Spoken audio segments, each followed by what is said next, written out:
तो जल्दी जल्दी पर फरलो मिलती है, पैरोल मिलती है, ऐतराज उस बात से भी है।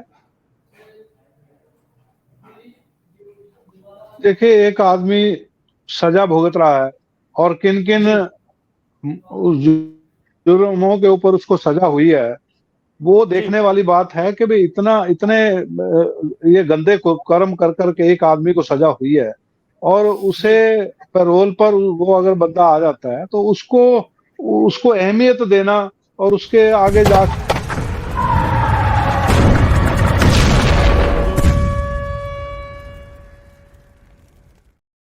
जाके दंडवत प्रणाम करते हैं, दूसरे तमाम नेता वहां जाके उनके आगे झुकते हैं, तो वो एक पब्लिक में उस बात का गलत मैसेज आता है।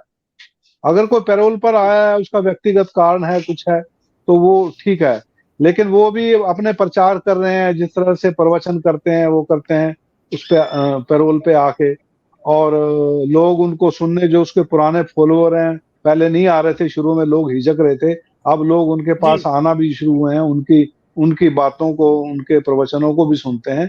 प्रवचनों के पीछे क्या है ये जनता जानती है, और राजनीतिक लोगों को इस बात से परहेज करना चाहिए, जबकि बीजेपी बजाय परहेज करने के और साथ चिपकने वाली बात, शायद वो समझते हैं कि हमें इससे राजनीतिक फायदा मिलेगा।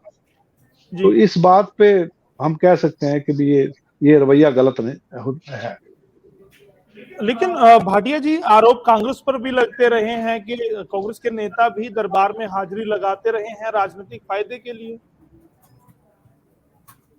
देखिए, कोई किसी का व्यक्तिगत, किसी को कोई विचार धारा लेकर चलता है, किसी के ऊपर विश्वास लेकर चलता है, तो वो एक अलग बात होती है। अब जब तक किसी का पता नहीं होता कि वे कैसे आचरण का आदमी है, वो कई ऐसे बाबे, साधु, महापुरुष जो जो पब्लिक में बहुत पूजे जाते थे, वो आज जेल के अंदर हैं या जिनके ऊपर सवाल खड़े हुए हैं।